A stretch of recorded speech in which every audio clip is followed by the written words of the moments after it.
Bismillahirrahmanirrahim.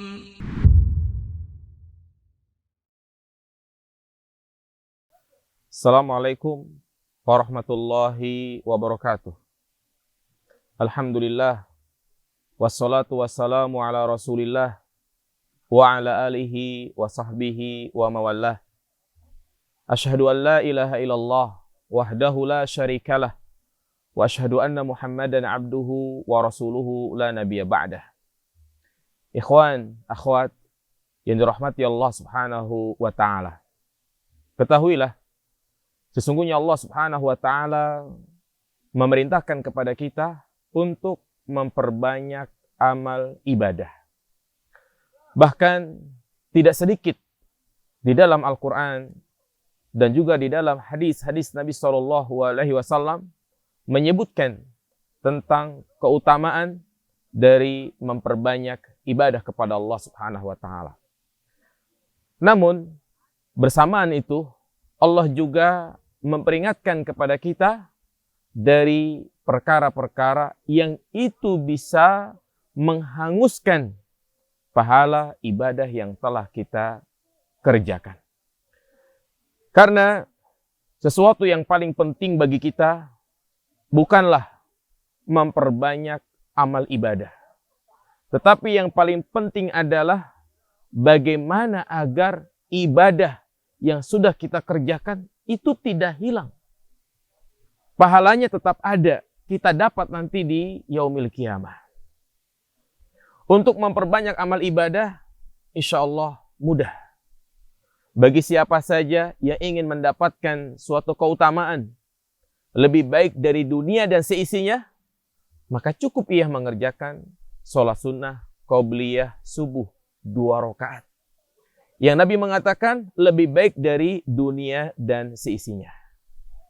Bagi siapa yang ingin mendapatkan istana di surga, maka cukup dia mengerjakan sholat sunnah qobliyah ba'diyah 12 rakaat atau 10 rakaat yang disebut dengan sholat sunnah rawatib. Maka itu pahalanya dia akan mendapatkan istana di surga. Insya Allah bagi kita mampu untuk mengerjakan itu semua. Tapi yang terberat adalah menjaga amal ibadah kita jangan sampai rusak. Sebagaimana dikatakan oleh Al-Imam Ibnul Qayyim Al-Jauziyah, laisa sya'nu fil amal wa innama sya'nu mimma yufsiduh. Bukanlah yang terpenting adalah memperbanyak amal, tetapi yang paling penting adalah bagaimana agar amal ibadah kita tidak rusak. Maka hati-hatilah dari perkara-perkara, perbuatan-perbuatan yang itu bisa menggugurkan amal ibadah kita. Baik yang sifatnya secara totalitas menghanguskan pahala ibadah yang telah kita kerjakan, atau sebagian ibadah. Seperti misalnya murtad, berbuat kesyirikan kepada Allah Subhanahu wa taala, menyekutukan Allah Subhanahu wa taala dalam hal ibadah, maka itu bisa menggugurkan semua amal ibadah. Sebagaimana Allah sebutkan, la in asyrakta la yahbatanna amaluka wa la takunanna minal khasirin. Jika engkau berbuat syirik, maka terhapuslah amal ibadahmu dan engkau termasuk orang yang merugi. Maka berhati-hatilah dari segala bentuk kesyirikan, baik yang sifatnya besar maupun kecil, dan juga segala wasilah-wasilah yang menjurus kepada kesyirikan. Seperti meminta-minta kepada orang yang sudah mati, percaya dengan jimat, wafak, rajah, tatayur, meyakini hal-hal yang bisa mendatangkan kesialan dengan kejadian-kejadian sesuatu. Itu bisa menggugurkan semua amal ibadah kita. Demikian pula di antara perkara yang bisa menggugurkan amal ibadah adalah riya. Sebesar apapun amal ibadah yang kita kerjakan, kalau ternyata di dalam hati kita terdapat penyakit riya, ingin dipuji, ingin disanjung, maka amalan tersebut sia-sia. Inilah penyakit yang sangat dikhawatirkan oleh Nabi SAW. Penyakit hati yang lebih dahsyat daripada fitnah Dajjal.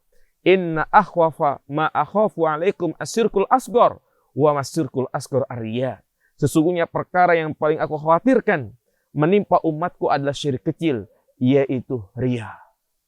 Maka luruskan niat kita dalam mengerjakan amal ibadah. Apa dikatakan oleh Al-Imam Ibnu Mubarak? Rubba amalin kabirin tusaggiruhun niyah. Wa rubba amalin sogirin tukabbiruhun niyah. Terkadang ada amalan yang besar, itu bisa menjadi kecil. Bahkan bisa tidak bernilai di sisi Allah Subhanahu wa Ta'ala. Itu karena niatnya. Dan terkadang ada amalan yang besar, itu bisa menjadi kecil. Itu karena niatnya. Perbaikilah niat kita. Hindari dari namanya riya, ujub, sum'ah. Karena itu bisa menggugurkan amal ibadah kita. Demikian kita berlindung dari kejahatan riya, dari berbagai macam penyakit hati, yaitu bisa mengotori amal ibadah kita. Kita memohon kepada Allah agar amal ibadah kita diterima di sisinya. Subhanakallahumma wa bihamdika asyhadu an la ilaha illa anta astaghfiruka wa atubu ilaik. Assalamualaikum warahmatullahi wabarakatuh.